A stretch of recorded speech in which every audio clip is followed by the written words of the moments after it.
परावर्तन या अपवर्तन क्या होता है। ठीक है, प्रकाश का अपवर्तन क्या होता है, ये बहुत इंपॉर्टेंट टॉपिक है। इंपॉर्टेंट, ये पेपर में अक्सर पूछा जाता है आपके बोर्ड एग्जाम में।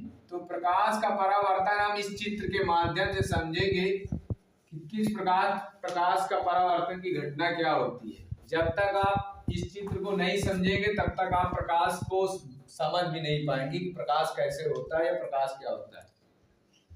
देखो, प्रकाश का परावर्तन ऐसी घटना होती है जो किसी पालिशदार वस्तु से या चिकने तल से, जैसे मान लेते हैं किसी लाइट या किसी टार्च का फोकस, जब किसी ये हमारा बोर्ड है, बोर्ड अब देखते हैं कि इसमें सनमाइका लगा है जो चिकना है। क्या है?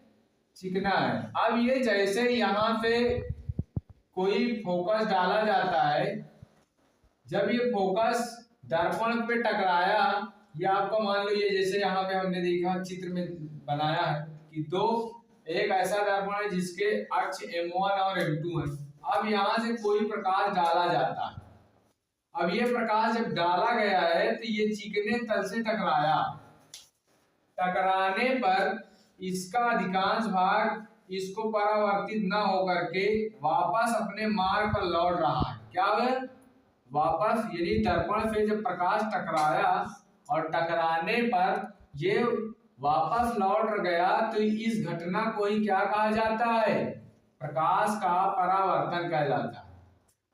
अर्थात प्रकाश जब किसी वस्तु से टकरा करके उस वस्तु को क्या न करे, उसके पीछे की ओर न जा करके वापस अपने मार्ग पर उसका अधिकांश भाग वापस लौट जाता है, तो वही घटना क्या कहलाती है? प्रकाश का परावर्तन कहलाती है। आप ध्यान से देखेंगे कि जब प्रकाश जब वस्तु से डाला जाता है दर्पण पे, तो वो घटना कहलाती है आपकी, वो या पहली किरण जो निकलती है उसे ही क्या कहते हैं? आपतित किरण। क्या कहते हैं? आपतित किरण। और जब दर्पण से टकराने के बाद, ये चिकने तल से टकराने के बाद जब किरणें उसी मार्ग पर पुनः वापस लौट जाती है, तब वो किरणें क्या कहलाएंगी? आपकी परावर्तित किरण। क्या कहलाएगी? अब इससे एक नियम और बनता है आपका, परावर्तन के नियम। परावर्तन के नियम दो होते हैं। नंबर एक कौन सा? जब प्रकाश दर्पण पे डाला जाता है, अर्थात आपतित किरण।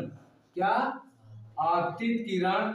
और जब दर्पण से टकराने के बाद प्रकाश पुनः